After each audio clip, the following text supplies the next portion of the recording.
বন্ধুরা, সরস্বতী পুজোর আগে নাকি কুল খেতে নেয়। কেন খেতে নেয় একটু শুনে নাও। কেন সরস্বতী পুজোর আগে কুল খেতে নেয়?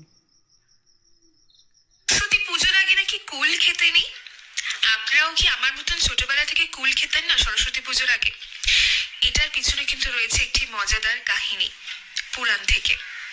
আসুন আমরা সেটা শ্রবণ করি। তো বেদব্যাসজি একবার ঠিক করলেন যে তিনি একটি বিশেষ গ্রন্থ রচনা করবেন। তার জন্য তিনি বদ্রিকাশ্রমে বসে পড়লেন তপস্যায়। তপস্যা একটি শর্ত ছিল যে তাকে একটা কুলের বীজ দেওয়া হয়েছিল। সেই কুলের বীজটা তিনি ভূমির মধ্যে রোপণ করেন এবং শর্ত অনুযায়ী কুলের বীজটা যখন অঙ্কুরিত হবে এবং সেখান থেকে একটি বৃক্ষ সৃষ্টি হবে, বৃক্ষে যখন ফুল ফল ধরবে এবং ফলটা যখন পাকবে, পেকে যখন তার মাথায় পড়বে, তখনই জানা যাবে যে দেবী সরস্বতী তার উপরে অতি প্রসন্ন এবং তার তপস্যা পূর্ণ। শর্ত অনুযায়ী ধীরে ধীরে সেই দানাটা অঙ্কুরিত হয়, একটি বৃক্ষ আসে এবং বৃক্ষে ফল ধরে, ফল পাকে এবং তার মাথায় পড়ে।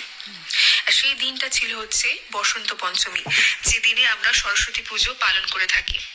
তা ঠিক এই কারণে আমরা সরস্বতী পুজোর আগে কুল গ্রহণ করি না। সরস্বতী পুজোর ব্যাপারে এই অভিনব তথ্যটা জানার অধিকার কিন্তু প্রত্যেকটা স্টুডেন্টেরই রয়েছে। তাই তোমাদের কন্ট্যাক্টে যদি কোনো স্টুডেন্ট থাকে তাদেরকে কিন্তু এই রিলটা ডেফিনেটলি শেয়ার করে দিও।